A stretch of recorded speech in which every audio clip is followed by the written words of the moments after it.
We are in Vikings in SM Marikina.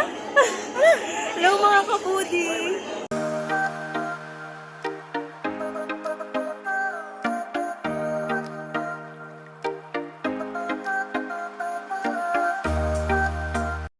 Guys, kakainin namin yung Filipino cuisine. So, ito. Make your own palabok, sisig, tsaka veggies, Palabok, fritters. tsaka Yan. Let's go.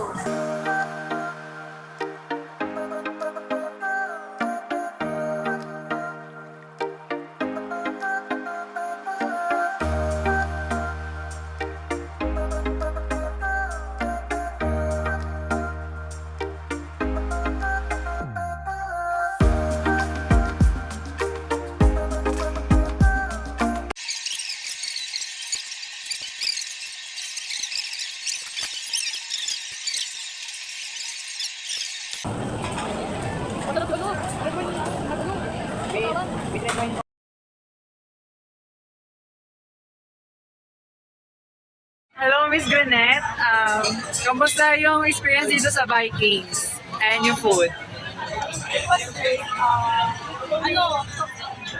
May mga food ako na hindi na gusto. Doon ako na sobrang masarap ako.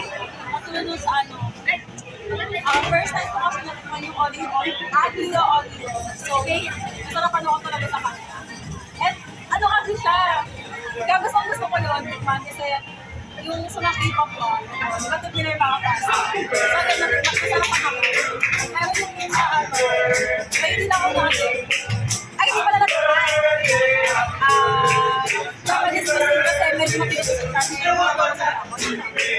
Ang natutunan ko from this experience is kahit na kumakain tayo ng different cuisine, is nalalaman natin kung paano nila iluto at pahalagan yung pagkain sa bansa nila.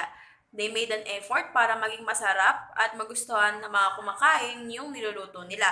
Also, in this experience, I ate a lot of food kahit na hindi siya familiar sa panlasa ko. Kumbaga, trying new once.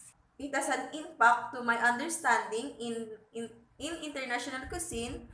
While tasting these dishes, I realized that every dish has its own uniqueness. Di ba kasi alam natin yung ibang pagkain, sinasabi nila hindi masarap while this one is masarap.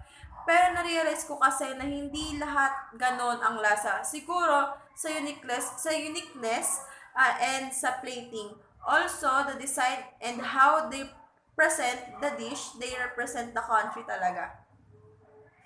I might apply these insights in my future career. Of course, as a teacher, kailangan nating malaman or matikman kung ano yung tinuturo natin pagkain. Hindi lang dapat based sa sabi-sabi or sa research.